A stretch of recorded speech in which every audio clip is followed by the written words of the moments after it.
anak-anakku sekalian, sebelum pembelajaran ini kita mulai, saya akan mengabsen kehadiran anak-anakku sekalian.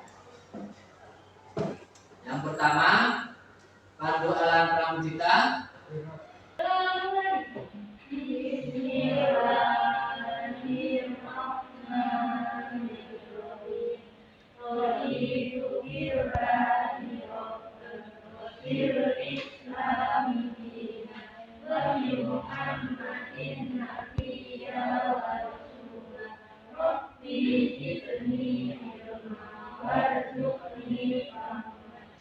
Ini adalah tujuan pembelajaran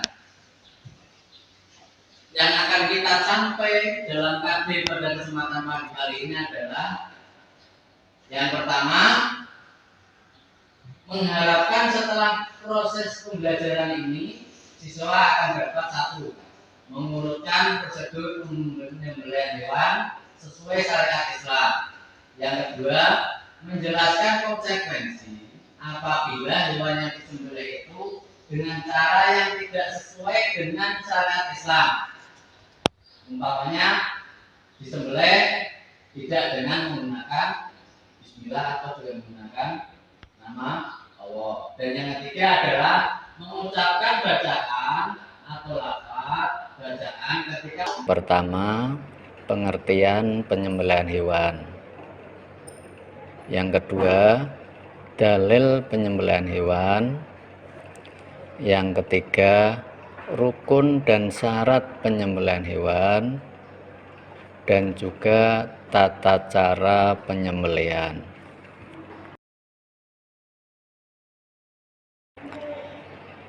Menurut bahasa, menyembelih artinya baik dan suci. Sedangkan menurut istilah, penyembelihan hewan adalah memotong binatang dengan alat tajam pada bagian pangkal leher hewan sampai terputus saluran pernapasan dan saluran makan, sehingga binatang tersebut mati. Tujuannya adalah agar binatang tersebut halal untuk dimakan. Adapun rukun dan syarat penyembelihan hewan dikategorikan menjadi dua. Yang pertama adalah orang yang menyembelih hewan harus memenuhi beberapa persyaratan. Di antaranya, 1. Harus beragama Islam. 2. Harus berakal sehat. 3. Orang yang menyembelih tersebut harus dengan sengaja. Dan yang keempat, orang yang menyembelih tersebut dengan menyebut nama Allah ketika menyembelih, biasanya dengan membaca Bismillahirrahmanirrahim. Dan yang kelima adalah orang tersebut harus bisa melihat, dalam artian orang tersebut tidak buta.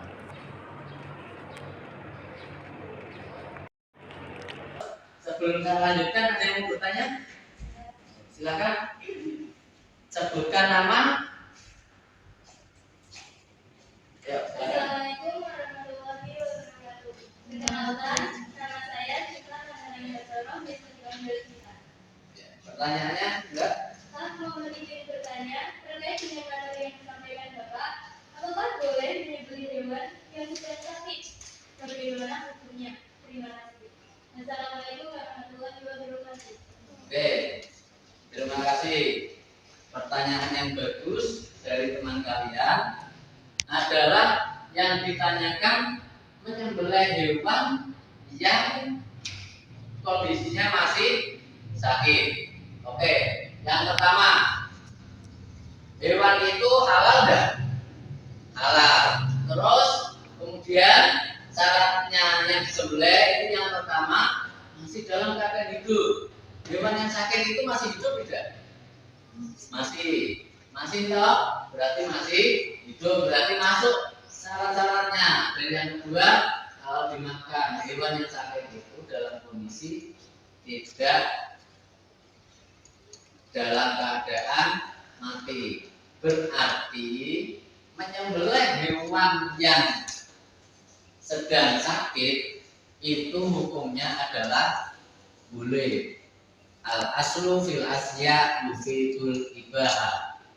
Jadi menyembelih hewan dalam kondisi sakit, contohnya umpamanya kan gini, hewan itu sakit itu bisa dua ya. Yang pertama cacat, umpamanya ayam kakinya berjalannya agak pincang, itu juga sakit. Yang kedua punya sedang sakit tetelo atau penyakit yang lainnya. Dan yang ketiga, hewan yang katakannya barusan ada motor, kemudian motor itu menabrak hewan dan hewan itu tidak mati tetapi masih hidup, itu berarti boleh disembelih asalkan masih hidup. Sama dengan pertanyaan kita tadi bahwa hewan yang sakit tetap hukumnya boleh bisa beleh.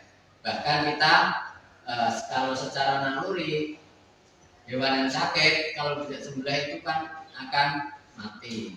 Nah, kalau kita sembelih berarti dagingnya bisa kita manfaatkan, bisa dikonsumsi dan itu halal. Binatang yang sakit itu kan tidak menular kalau sakitnya hanya sakit cacat atau baru tertabrak motor, dan motor itu daripada hewannya sakit maka harus disembelih. Gitu. Oke, ada yang lain? Ada, Pak? Ya, silakan. Ya, pertanyaan kedua Pak Selamat. Ya, Mau silakan. bertanya, saya sering melihat orang yang menembak burung. Oh iya. Bagaimana hukumnya bila burungnya dimakan? Terima kasih sebelumnya. Oke. Terima kasih. Kalau ada orang yang menembak burung, terus burungnya itu kalau jatuh itu dagingnya halal atau haram. Ini sebelum nanti akan slide berikutnya, tapi tidak apa-apa. Saya bangga pada kalian bahwa walaupun posisi pandemi seperti ini, kalian aktif belajar. Akan coba saya jawab dengan penalaran dulu. Syarat-syarat orang yang menyembelih itu yang pertama adalah Islam, berakal, kemudian dalam keadaan tidak buta. Di antara syarat-syarat itu, ini adalah studi kasus yang bisa kalian kembangkan. Syarat-syarat itu adalah ketika kamu melihat ada orang menembak burung, kan kita bingung, jangan-jangan burung itu bisa dimakan atau tidak gitu. Nah, asalkan gini, syaratnya gini, ini sama dengan menyembelih secara mekanik.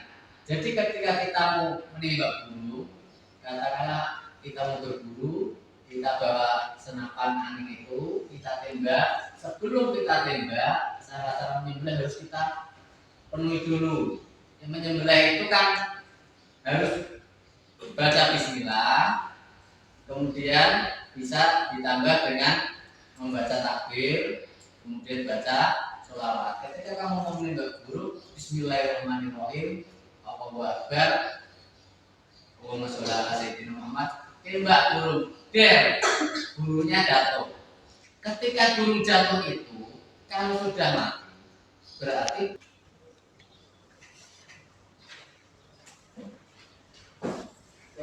ada beberapa yang bertanya. Semua bertanya boleh, nggak apa-apa, bebas. Silakan. Siapa namanya? Assalamualaikum warahmatullahi wabarakatuh. Perkenalkan nama saya Fatimah Syahrul. Biasa dipanggil Zahra.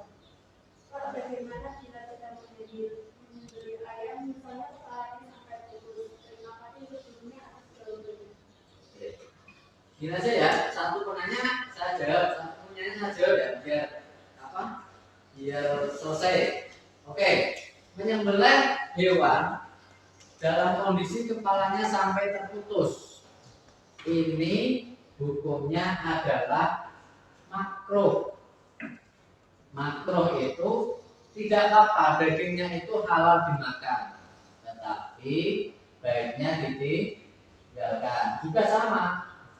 Jadi pada kamu itu menyembelih, saking kamu nafsunya, disembelih langsung sampai pembawaan sejak lahir.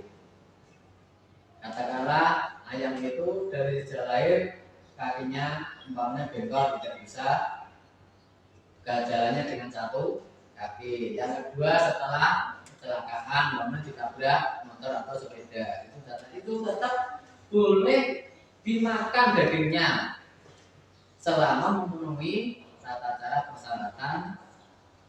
Untuk tujuan pembelajaran kita kali ini, seperti yang tadi saya sampaikan, bahwa kalian bisa setelah materi ini bisa memahami tata cara penyembelihan, termasuk perempuan itu boleh tidak menyembelih. Kalau kamu sudah tahu materi pada kali ini, berarti kan kamu sudah bisa untuk melaksanakan penyembelihan, walaupun itu perempuan. Nyatanya perempuan itu kan wanita lain darah. Indonesia pernah punya presiden perempuan, gubernur perempuan, bupati perempuan, camat perempuan, kepala desa, kepala kelurahan perempuan. Bahkan di daerah kita ini banyak kepala desa yang perempuan. Karena perempuan itu juga bisa, sudah bekerja, sudah mengurusi anak, sudah jadi kepala desa. Karena perempuan itu luar biasa. Oke, materi sudah selesai. Nah, kemudian dalam hal ini untuk yang terakhir sebagai penutup, jadi ada tugas dari Bapak sebagai bagian penutup ini adalah yang pertama, kamu bisa meresum dari tadi yang sudah saya sampaikan. Kemudian untuk materi selanjutnya, untuk materi pembelajaran selanjutnya adalah kita ke depan untuk RW yang ketiga, kita akan mencoba untuk berlatih tata cara penyembelihan yang benar itu bagaimana. Kalau ini kan masih teori, jadi nanti dalam pertemuan terakhir saya akan membentuk beberapa kelompok. Ini bocoran untuk materi besok ya. Beberapa kelompok, kemudian kita bagikan proyek, kita diskusi bareng-bareng bagaimana agar kamu itu bukan hanya saya yang ada di depan, nanti materi yang akan depan adalah kamu akan menjadi pembicara per kelompok, karena ini anak akan saya bagi dalam 4 kelompok untuk materi depan. Tolong kamu nanti bisa mempersiapkan. Silahkan kamu membuat resum dulu. Setelah itu nanti akan saya simpulkan. Oke, silahkan dilaksanakan. Oke, terima kasih untuk pembelajaran pada kali ini. Dapat saya simpulkan bahwa pada materi pagi kali ini dengan materi yang pertama mendeskripsikan penyembelihan hewan, kemudian cara-cara yang menyembelih. Yang tadi ditanyakan adalah dengan membaca bismillah ketika akan menyembah burung tersebut. Demikian sebagai penutup. Terima kasih atas kehadiran dan partisipasi aktifnya. Mari kita akhiri.